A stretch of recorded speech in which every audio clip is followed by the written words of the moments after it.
Bom dia a todos! Graça e paz do Senhor Jesus seja com todos nós. Uma ótima segunda-feira para todos. Hoje é dia 27 de dezembro de 2021 e agora, literalmente, né? O ano de 2021 está acabando. Para a glória de Deus, foi um ano maravilhoso. Nós podemos afirmar, Ebenezer até aqui nos ajudou o Senhor. Bom, nessa segunda-feira nós vamos voltar com o nosso devocional diário. Nós vamos voltar então para nossa maratona bíblica durante 25 dias aí no mês de dezembro.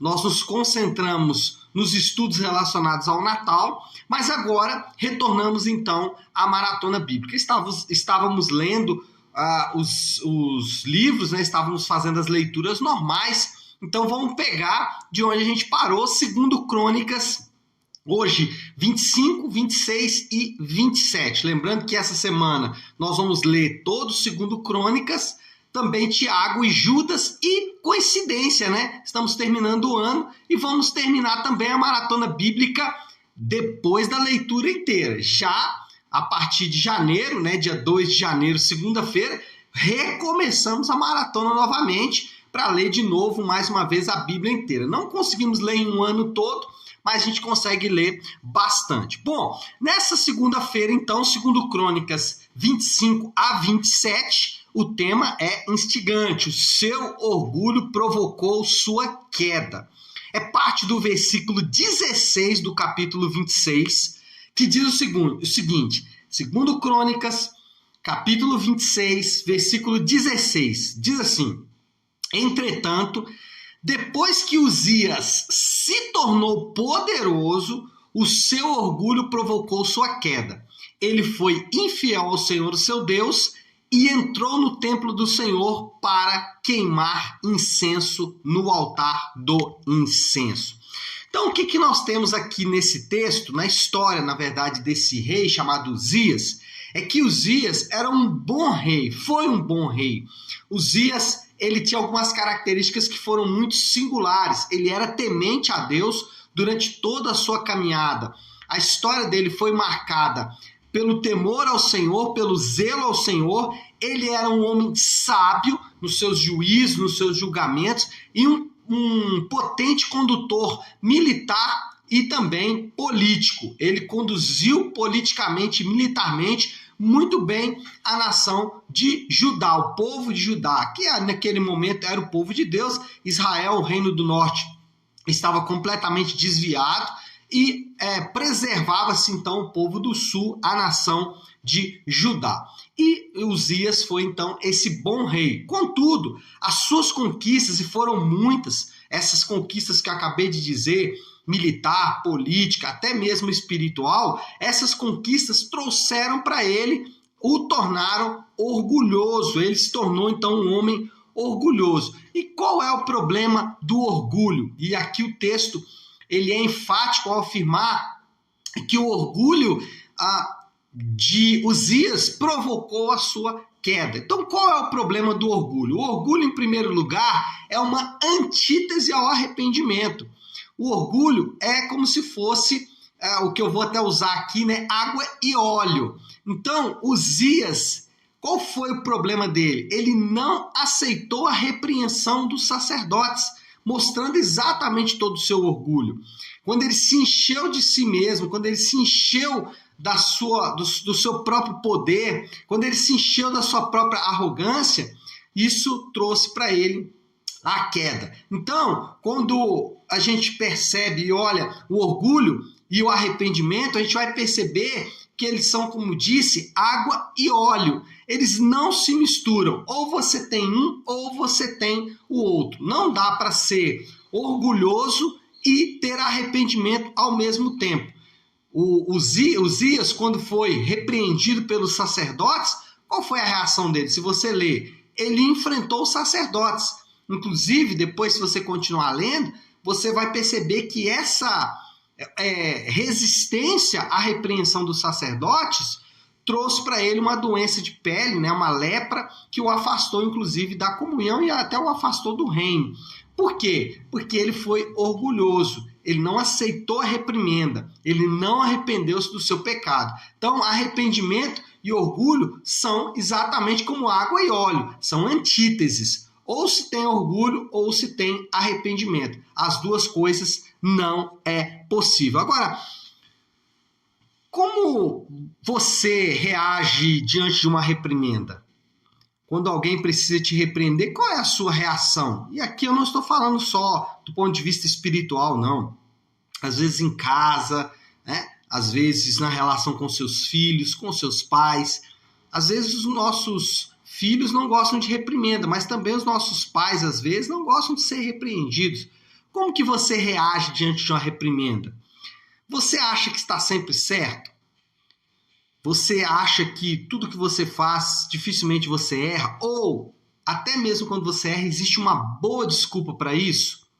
Você acha que quem perdoa é Deus? Já ouviu aquela expressão? Ah, quem perdoa é Deus. Você acha que quem perdoa é Deus, que você não tem que perdoar ninguém?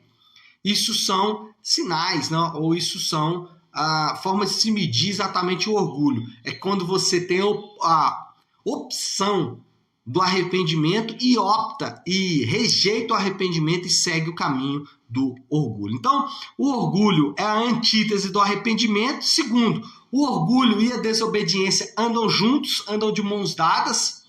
E aí, voltando aqui à história do Uzias, ele tentou adorar a Deus à sua própria maneira. O que trouxe o orgulho para ele? O texto diz, ele tentou entrar no lugar do incenso, no altar do incenso, e oferecer ele incenso. Ele tentou adorar a Deus da própria maneira. Ele tentou servir a Deus do jeito dele. Ele tentou obedecer a Deus do jeito que ele achava certo, né? E isso trouxe para ele graves consequências. Então, o orgulho e a desobediência andam juntos. Aqui, um exemplo bom é aquela expressão, você já deve ter ouvido, ou talvez você até usa essa expressão, que é: o que vale é a intenção. Inclusive tem uma música que eu gosto muito que diz assim: eles dizem o que vale é a intenção e te dão um cheque sem fundo, do fundo do coração. Usando essa música e pensando aqui na história do Uzias, falar o que vale a intenção, ou que Deus olha o coração, você já deve ter ouvido essa expressão, ou até já deve ter usado essa expressão. Quando nós falamos isso, né, o que vale a intenção, né, Deus olha o nosso coração, o que está por trás desta afirmação? Normalmente, o que está por trás dessa afirmação é a obstinação. O que é obstinação? É não querer mudar, é não querer arrepender-se dos seus pecados, é não querer, de fato, mudar, não querer corrigir uma rota errada. Então a pessoa fala, não precisa não, o que vale é a intenção. Deus está preocupado com o nosso coração. Então, por trás dessa afirmação está a obstinação, eu não quero mudar. Então eu vou dizer que o que vale é a intenção. Pode ser também um desleixo. O que é desleixo? É o oposto do zelo. Como eu não tenho zelo pelas coisas do Senhor, como eu não tenho zelo pelas coisas de Deus, eu uso o que vale é a intenção. Será que o que vale é a intenção? Então, por que Ananias e Safira foram fuzilados, lá em Atos capítulo 5? Né? Fuzilados mesmo, caíram mortos diante de uma adoração feita de forma errada. Aqui, por que o Uzias então ficou leproso, se o que vale é a intenção? Ele queria só adorar a Deus. Ele queria acender incenso. Será que o que vale de fato é só a intenção? Bom, lembre-se, orgulho e desobediência andam de mãos dadas. O terceiro, que pode estar por trás dessa expressão que vale a intenção, Deus olha ao coração, é o desconhecimento. Então eu não conheço as Escrituras e eu falo o que vale é a intenção, o que vale é o que está no meu coração. Não, o que vale é as Escrituras, o que vale é o que está escrito na palavra de Deus. Isso é o que tem que nortear, isso é o que tem que direcionar a nossa vida. E não o que nós achamos que é o melhor. Não aquilo que eu penso ser o melhor, ou que o mundo diz que é melhor, sei lá, qualquer outro ponto de referência. A nossa referência são as Escrituras, é a palavra de Deus. Então, Uzias, ele, por causa do seu orgulho, se tornou desobediente. por causa do seu orgulho, ele desobedeceu a Deus, pensando o seguinte: o que vale é a intenção, o que vale é o que está no meu coração. E é tão interessante isso que muitas vezes nós afirmamos isso, né? O que vale é o que está no coração, só que a conversão consiste exatamente em uma mudança de coração. Então, será que o que vale é o que está no coração mesmo? Bom, acho que não, né? Porque se valesse o que está no coração, Deus não precisava mudar o nosso coração. Mas a conversão consiste exatamente na mudança do coração, porque o nosso coração ele é desleixado, né? Ele é arrogante, ele é obstinado, ele não quer mudar, ele quer manter naquele mesmo status quo. Bom, o orgulho, então, é uma antítese ao arrependimento. Orgulho e a desobediência andam juntos. E terceiro, o orgulho deixa sinais claros. Orgulho, ele deixa o sinal que não há como você negar que ele existe. A palavra diz que Uzias foi infiel ao Senhor. Olha só, ele foi infiel ao Senhor. O sinal claro na vida desse homem era a infidelidade. Mas não só isso. O texto diz que Uzias, ele ficou leproso. A lepra era uma doença visível, não é como a hanseníase, né? A lepra bíblica não tem a ver apenas com a hanseníase, ainda que alguns casos bíblicos de lepra pode estar relacionados à hanseníase, né? A lepra que nós conhecemos hoje, mas a lepra ali era uma doença visível, uma doença de pele. Então, Uzias, ele teve uma doença que todo mundo viu que estava acontecendo com ele. Gente, quem lê a história do Novo Testamento sabe que Pedro, alguma coisa muito errada iria acontecer com Pedro. Aquela arrogância, aquela empáfia de Pedro, né? Jesus, nós não vamos permitir que o Senhor vá, né? Eu estarei contigo até a morte. A gente percebia, esse cara não vai longe, não. Estava na cara que Pedro ia negar Jesus, porque o orgulho estava ali. Era um sinal claro, era um sinal objetivo. O orgulho, ele deixa sinais claros. O orgulhoso, normalmente, ele é arrogante. O orgulhoso, ele é soberbo. Você percebe nele, na fala dele, ele nunca erra, ele nunca está errado, ele é a pessoa realmente que é aquela pessoa arrogante, né? Então o orgulho deixa essa marca, a marca da arrogância. O orgulho também deixa a marca do falador. O orgulhoso normalmente é falador, e ele vai falar, por exemplo, muito dele, muito das suas conquistas, muito do que ele faz, muito do que ele realiza, mas ele também é fofoqueiro.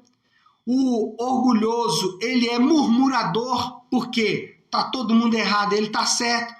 O orgulhoso, ele é maledicente, ele fala mal de todo mundo, inclusive fala mal de você. Não é assim, a gente não percebe isso, mas alguém que fala mal dos outros, fala mal de você para os outros também. Então fuja do maledicente, né? O orgulhoso, ele é mentiroso, ele é iludido, ele cria um mundo de ilusão, onde ele está sendo perseguido, onde ele é a pessoa enganada, e o orgulho produz o engano, a mentira, né? Agora, o sinal mais claro de alguém orgulhoso. Qual é o sinal mais evidente que alguém é orgulhoso? E aí serve para a gente aferir nossa própria vida. Qual é o sinal claro do orgulhoso? O orgulhoso é sozinho, é solitário. Ninguém gosta de andar com quem é orgulhoso. Ninguém gosta de andar com quem é arrogante, com quem é falador, com quem é mentiroso. Ninguém gosta de andar com esse tipo de pessoa, né? O Uzias, ele foi isolado, ele ficou num canto, ele ficou solitário, ele ficou sozinho.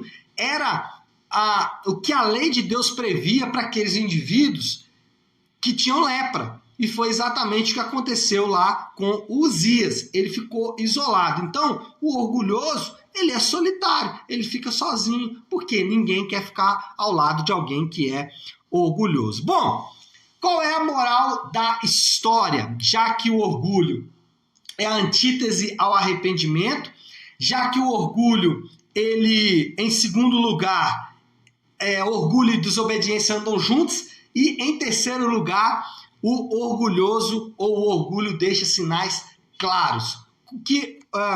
Como nós podemos resumir tudo isso? Qual é a moral da história? O orgulho precede a queda. Isso é um texto bíblico, esse é um ensino bíblico, isso é uma verdade bíblica. O orgulho precede a queda. Então, o remédio contra o orgulho é um só. O remédio contra o orgulho é o arrependimento. Para vencer o orgulho, não existe coisa melhor do que arrepender, do que reconhecer os pecados, do que reconhecer as próprias falhas. Não existe nada melhor para vencer o orgulho do que um bom e belo arrependimento. Reconhecer as falhas, reconhecer os próprios erros e nos colocar diante de Deus, pedindo ao Senhor que tenha misericórdia de todos nós. Então, o orgulho precede a queda e o remédio contra o orgulho é o arrependimento. Então, qual é o desafio? O desafio do Léo dessa segunda-feira para a gente começar bem a semana aqui. Qual é a aplicação final que a gente pode fazer de todo esse ensino? Se o remédio contra o orgulho é o arrependimento, então qual é o desafio? Vai logo pedir perdão, meu filho. Se o arrependimento é o remédio contra o orgulho, vai logo pedir perdão, toma doses cavalares de arrependimento. Tome aí uma injeção de arrependimento. Deixa, Deus não só fluir arrependimento da sua vida, mas jorrar arrependimento da sua vida. Olha, brincadeiras à parte, mas o segredo para vencer o orgulho é de fato pedir perdão. Então, nessa manhã, acho que é momento de pensarmos um pouco. Será que não precisamos ir atrás de pessoas pedir perdão? Talvez você sabe que você errou, ou até mesmo sabe que uma situação ficou complicada, e eu acho que não vale nem a pena ficar medindo quem está certo e quem está errado. Eu acho que é o momento de pedir perdão. Então, é o momento de você ir atrás das pessoas e pedir perdão. Peça perdão para o seu pai, peça perdão para o seu filho, peça perdão para a sua esposa, peça perdão para o seu irmão, peça perdão para o seu primo, peça perdão para o seu tio, peça perdão para o seu patrão, peça perdão para o seu empregado, peça perdão, peça, não tenha medo de pedir perdão, porque o perdão é o remédio contra o orgulho. Pedir perdão é o remédio contra o orgulho. E claro, o principal, peça perdão a Deus. Peça a Deus que perdoe os seus pecados.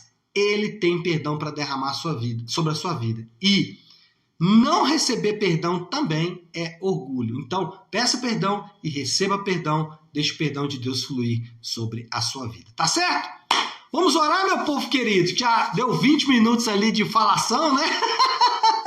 Vamos orar, né? Vamos orar. Como eu gosto de fazer toda segunda-feira e sexta-feira, o início do nosso devocional e o fim do nosso devocional, eu gosto de fazer a oração que o Senhor nos ensinou. Até alguém me disse esses dias, nossa, mas o Pai Nosso não é uma reza. Não, o Pai Nosso é a oração que o Senhor nos ensinou. A diferença é que nós fazemos e devemos fazer, independente da fé que professamos, devemos fazer com o coração e não apenas repetindo palavras, né? Devemos meditar naquilo que é falado aqui na oração do Pai Nosso. Mas esse é assunto para um outro dia. Vamos lá no Pai Nosso. Vamos orar juntos. Se você puder, então, pare em um instante o que você está fazendo e vamos juntos buscar a Deus em oração, orando a oração do Pai Nosso.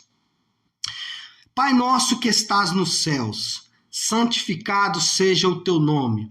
Venha o teu reino, seja feita a tua vontade, assim na terra como no céu. Dá-nos hoje o nosso pão de cada dia. Perdoa as nossas dívidas, assim como perdoamos aos nossos devedores. E não nos deixes cair em tentação, mas livra-nos do mal, porque teu é o reino, o poder e a glória para sempre. Amém, amém e amém. É lindo, né? Maravilhoso. A oração do Pai Nosso, inclusive, tem aqui o remédio para o orgulho, né? Perdoa as nossas dívidas, como nós perdoamos aos nossos devedores, né? Arrependimento, remédio contra o orgulho. Mas vamos finalizar por aqui. Pessoal, semana abençoada para todos nós. Deus abençoe você e uma ótima segunda-feira, uma ótima semana para todos.